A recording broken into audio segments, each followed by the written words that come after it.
Hello everyone, welcome to EduTap and welcome to the series that we have started exclusively for the upcoming UPSC EPFO exam 2025, wherein we'll be doing 15 MCQs in a session, and as part of which today we are going to see trade unions part 4. This is the last part in this trade union series.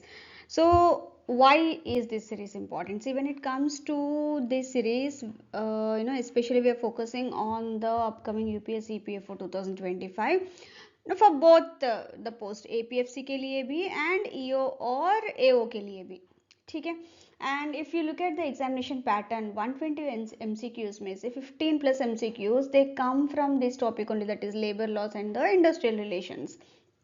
सो ये तो बहुत ही अच्छा weightage भी है and high scoring potential भी है, क्योंकि if you cover even the basic level और बेसिक कॉन्सेप्ट्स इसमें कवर करेंगे तो ऑब्वियसली 10 प्लस MCQs तो आप आराम से क्लियर कर पाओगे.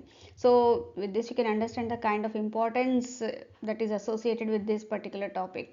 सो if you really want to score high, I suggest you to go through these sessions regularly, because whatever the content that we are covering here that are in the form of MCQs, so आपका एक revision भी हो जाएगा and practice MCQs भी आपके लिए मिल जाएंगे.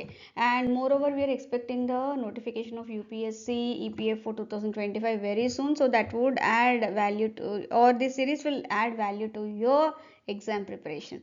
With this, let me start today's session. Moving on toward the first question. What is the major consequence of the multiplicity of trade unions? अगर कई सारे ट्रेड यूनियंस होंगे प्लांट लेवल पे, क्या दिक्कत हो सकती है under the trade unions act 1926? जब भी ऐसा कुछ होगा देन द मोस्ट, क्योंकि यूनियंस अलग अलग बने ही क्यों, there is some difference of opinion in them, right? So that would definitely create inter union rivalry, weakening the trade union movement and collective bargaining in all together. So यहाँ पे C correct answer. It strengthens the collective bargaining? No, क्योंकि already opinions में difference है, that's why अलग अलग unions बने हैं. सो ये तो नहीं हो सकता. It reduces conflicts? No, again the same logic. It simplifies management task of identifying the representatives? No, ये तो और उलझा देगा क्योंकि इतने सारे यूनियंस है, how they have to manage. So here C would be the correct option for this question. Moving on to our next question is statement based, and this is basically focusing on the declining membership in the unions in the current scenario. So the statement 1 says the rise of contract based employment has contributed to the declining membership of trade unions in India. Statement 2 है skilled workers in industries like IT are less interested in joining the trade unions due to their focus on personal career advancement. Which of the following is correct? If you look at the statements, actually ये दोनों भी true है. Both the statements are true. These are few of those reasons because of which the membership या फिर joining the trade unions वो declining में है. So here A is the correct option. Both these statements are true. Moving on to our next question. Women-led trade unions like SEVA and the Working Women's Forum, etc., they all have played a crucial role in addressing the gender-specific labor issues. No doubt in that. They have done a great job. However, their success highlights a key contrast with the mainstream trade unions. Why they have to come up with separate women-related trade unions? Now, what is the fundamental limitation of mainstream trade unions regarding women workers? तो कुछ तो reason होगा ना, कुछ तो ऐसा limitation है because of which separate trade unions के लिए सोचना पड़ रहा है. So if we look at that, बस स्टेटमेंट्स देख लेते then will discuss. Mainstream trade unions prioritise legal and wage related demands over gender sensitive concerns like workplace safety and child care. Yes, this is very much true. Okay, workplace safety तो है, it's part of that, but gender based वाला कुछ नहीं है. So okay, yes, this is a very true statement. They explicitly prohibit women from taking leadership roles. ऐसा कुछ भी नहीं है. So ये false. They exclusively represent workers in the formal sector, making them irrelevant to the informal sector workers. ऐसा ये भी नहीं है. In fact, they focus more on informal sectors. ये भी false statement है. Women-led trade unions receive significantly higher government support than mainstream unions. ऐसा भी नहीं है. Okay, majorly उनकी priorities अलग है. That's the only thing, and that's what the statement A says. So here A is the correct option. Now, coming to the next question, despite historic contributions by women leaders like Ansuya Ben, Ela Ben, who have come up with various unions, etc., especially focusing on women like Seva, membership in trade unions still remains low when it comes to women. Which of the following policy measures would be the most effective in enhancing women's participation in trade unions? So आपको यहाँ पे options दिया है ना, you have to tell me which would suit best or which can be effective when to enhance the women participation in trade unions. Enforcing a mandatory quota for women in trade union, नहीं ये when relatively देखा जाए तो it's not true. Let's see other statements and we can say this is not true. Restricting women's employment in hazardous jobs to ensure the safety, nahi. Encouraging subcontracting practices to provide women with flexible work arrangements, no. Strengthening labor laws to recognize informal sector workers and addressing gender specific workplace concerns, so that जो regular trade unions ही है उसमें ही उनका यहाँ पे the same thing, जो regular trade unions उसमें women participation कैसे बढ़ा सकते, क्योंकि उनका focus अलग है. So they have to focus on that. How? By strengthening the labor laws to recognize informal workers and addressing gender specific workplace concerns. वो अगर incorporate कर पाएंगे तो definitely more women they can come forward to participate in the trade unions or join them. So here D is the correct answer. Relatively अगर बाकी भी देखेंगे तो yes they can also be used in enhancing, but सबसे आसान तरीका and which is easiest and most implementable वो है D here. So as I said earlier also, relatively अगर आप देखेंगे तो D would be the best effective method that can enhance the women's participation in trade unions. So here D is the correct answer. So friends अभी तक हमने देखा है trade unions employees के लिए किस तरह से काम करते हैं and all that, but do you know that employees organisations are also there. These are some formal bodies of employers from the same or from different sectors, majorly set up so as to champion and further the interest of employers, representing them at various forums. Okay, and also it advises them to improve the conditions of conducting trade and maintaining harmonious industrial relations. So yes, employers organizations भी है. Now यहाँ से हम लोग थोड़ा सा उनके ऊपर फोकस करेंगे. अभी तक हम लोग ट्रेड यूनियंस, उनके किस तरह से वर्किंग होता है, उनके किस तरह से मेंबरशिप होती है, उनके किस तरह से that helps the members of the union, and कई सारे ट्रेड यूनियंस का भी हमने देखा है, and how they are politically affiliated, उनके पॉलिटिकल पार्टीज कौन से हैं जिनके साथ उनके एफिलिएशन है, all that we have seen. Okay, now let's have a quick look at the employers organisations as well. So यहाँ पे प्राइमरी ऑब्जेक्टिव क्या है employers organisation, similar to employees, उनके जो वेलफेयर के लिए देखते हैं. यहाँ पे majorly they focus on the interest of the employers and promote a harmonious industrial relation, along with representing them at various forums and also advising them to improve the conditions of conducting the trade. Okay, so here C would be the correct answer. To promote workers welfare नहीं, क्योंकि ये खुद employers का है. To advocate the government policies में ऐसा कुछ नहीं है. They are trying to help themselves and others in the same, इधर उसी इंडस्ट्री में है या फिर दूसरे इंडस्ट्री में, but if they are part of the union that organisation definitely they will help each other. To provide training and development programme for employees नहीं है. This is C is the correct option here. सबसे पहला मतलब अगर India में first chamber of commerce जो launch हुआ है, that is Calcutta chamber of commerce. It is the first chamber of commerce established, but again ये ब्रिटिश रूल में हुआ है, and this is established bye Englishman. Okay, जो वहाँ से ब्रिटेन से यहाँ पे आके बिजनेस करने के लिए आए हैं, वो सब मिलके ये लॉन्च किए थे Calcutta chamber of commerce exclusively by the Englishman. Okay, so this was established for the first time majorly for representing employers as such. It took place in 1833.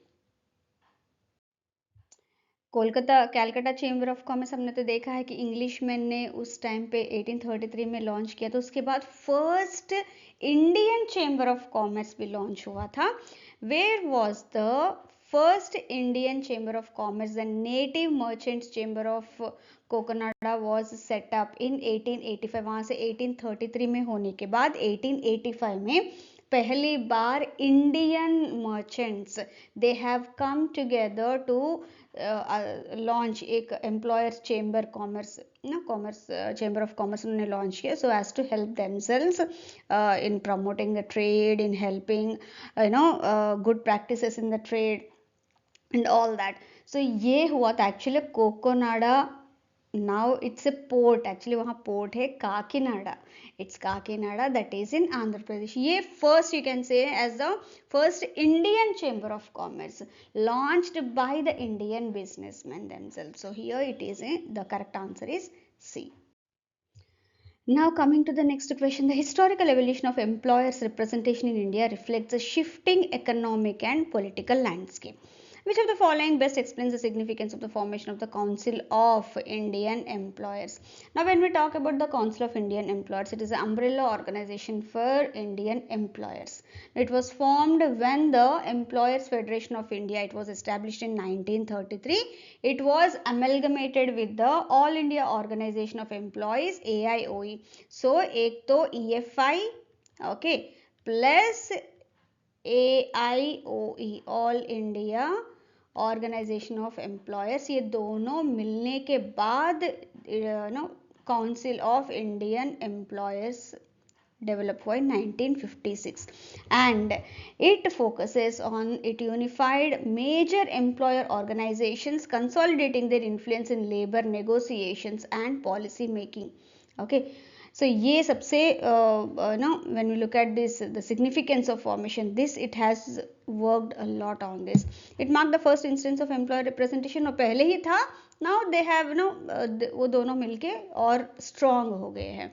It was establish to counter the rise of trade unions. ऐसा कुछ भी नहीं, in fact उसको भी promote करने के लिए, C influence labour negotiation and policy making दोनों में करने के लिए. It's not that to restrict labour rights और something, no, it is to promote themselves. It was created by the Indian government. ऐसा कुछ भी नहीं है, it is based on the the employers only. So here B is the correct answer.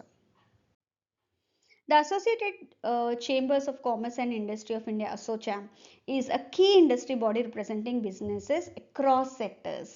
Now, which of the following best describes the composition of its membership? Now, when we talk about this, it is one of the apex industry body established in 1920 by promoter chambers. Various other small chambers, they have come together who represent all regions of India.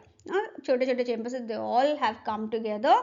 That's why it's called as Associated Chambers of Commerce and Industry of India. जो जितने भी छोटे छोटे chambers है regional level के, they all have come together to form this ASSOCHAM and ये हुआ था 1920 में. ठीक है, and here it includes trade associations, chambers of commerce and individual businesses from diverse sectors. ये सारे मिलके बने थे. And the major objectives if we look at of ASSOCHAM are to promote trade by representing industry at various national and international forums, and also enhancing competitiveness and disseminating information about various national and international policies, so that जो भी वो regional members and all that, they can help themselves in using that effectively.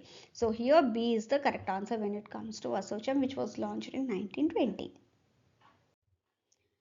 Coming to the next question, the Federation of Indian Chambers of Commerce and Industry was founded in 1927 by G.D. Birla and Purushottam Das Thakur Das. Now, what was their primary motivation for establishing this organization? See, we were working 1927, मतलब तब भी British rule था. So in order to create a platform, a separate platform exclusively for the Indian businesses, they have come up with this, so that जो global competitiveness है that can be incorporated, thereby enhancing the efficiency of Indian industry, and also to expand business opportunities both in the domestic and foreign markets by helping each other. So for which they have come up with this FICCI, launched or founded by G.D. Birla and Purushottam Das Thakur Das. So here, to create a platform for Indian businessmen to advocate for economic independence and industrial growth, ये major है. To assist the British government, no. To represent only large, ऐसा भी नहीं है. To promote state controlled economic policies, no, nothing of that sort. To help themselves and others so that एक strong global competitiveness incorporate करे, and at the same time industry efficiency enhance करने के लिए they have founded this. So here A is the correct answer. Now coming to the Employers Federation of India. The Employers Federation of India represents the interest of employers at both national and international levels. Now which of the following best describes its membership composition? So majorly this was founded in 1933. The purpose of defending, promoting and championing the interests of employers who are part of this. Now this federation actually represents employees concerns, views at various forums like यहाँ पे ministry of labour and employment है, standing labor committees, Indian labor conferences and other industry committees, subcommittees, etc. They represent their views, etc. and all that. And also this EFI represents the Indian employers at the international level as a member of the Confederation of Asia Pacific Employers. So ये है इसकी जो basic information है. And majorly to regulate and maintain the harmonious relationship between the employers and the workers, and also promoting and supporting the legitimate interests of the employers, and collecting the information and disseminating the information among the employers so that again they can make best use of that. And employment generation के लिए भी, ये सबके लिए भी ये basically ये found किया गया था, मीन मेजरली स्टार्ट किया गया था. And here the correct option that fits into this is, it is an association of businesses, industries and employees committed to labor relations and policy advocacy. Basically it consists of individual workers, nahi. Its membership is restricted to government owned enterprise only, ऐसा भी नहीं है. Only multinational corporations, ऐसा भी नहीं है. So here C would be the best option for this question. Moving on to our next question.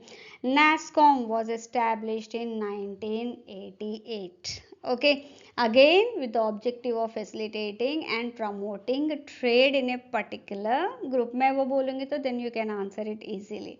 Okay, it has been registered under the Indian Societies Act 1860. Which of the following best describes its primary role? Now when we talk about NASSCOM, it is the National Association of Software and Services Companies. Okay, so it is related to the IT sector. Okay, and here it represents and supports IT and BPM companies through policy advocacy, trade development and skill enhancement. So basically उस sector के जितने भी organisation से company से they are part of this. So regulating software exports and no. Functioning as a government agency overseeing IT sector, no ये भी नहीं है. प्रोवाइडिंग डायरेक्ट फाइनेंशियल, नो ऐसा भी नहीं है. So it represents and supports those companies which are associated to the IT and BPM sectors. So here B is the correct answer. Moving on to our next question. Which of the following statements accurately reflect the key recommendations of the Second National Commission on Labour 2002 regarding the trade unions? ये labour commission 2002 में अपने recommendations दिए थे and it was chaired by Ravindra Verma. Okay, now let's have a look at the statements. Only a union with at least 10% membership among workers of a unit can represent individual workers. Yes, this is very much true. This is what they have recommended. Workers who are not members of any trade union must pay an amount equal to the union subscription to a statutory welfare fund. क्योंकि उनको भी कुछ member भी नहीं है, तो if there is any requirement or कुछ problem हुआ तो they can help them from this fund itself. That's the reason they have come up with this suggestion. So ये भी ट्रू है. क्राफ्ट बेस्ड और caste based union shall not be allowed to register. Yes, ये भी एक है. They said that it's not correct. Next, the check off system should be compulsory for establishment with 300 or more workers and recognition should be based on it. Yes, this is also true. Actually पहले 100 or more workers का है already. So here they said that okay, it should be 300 or more workers का. So ये भी true है. Recognition of any union should be valid for a period of 5 years.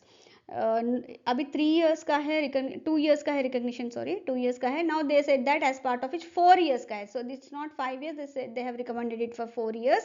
So here this is not true, this is false.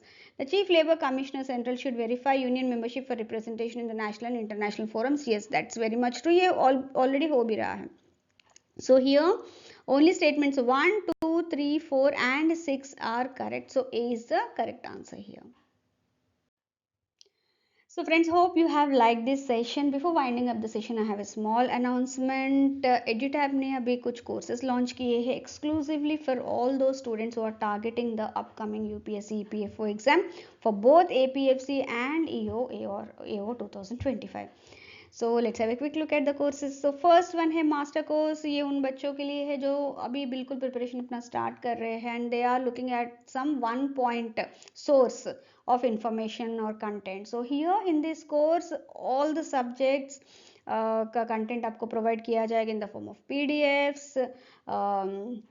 videos, a few live sessions wherever applicable, chapter quizzes, test, everything. Along with that every week Thursday के दिन Kuldeep sir आपसे exclusively online मिलेंगे and he'll take you through strategy on how to use all this content, क्योंकि बहुत ज़्यादा content है, how you can use that to the best of your exam preparation.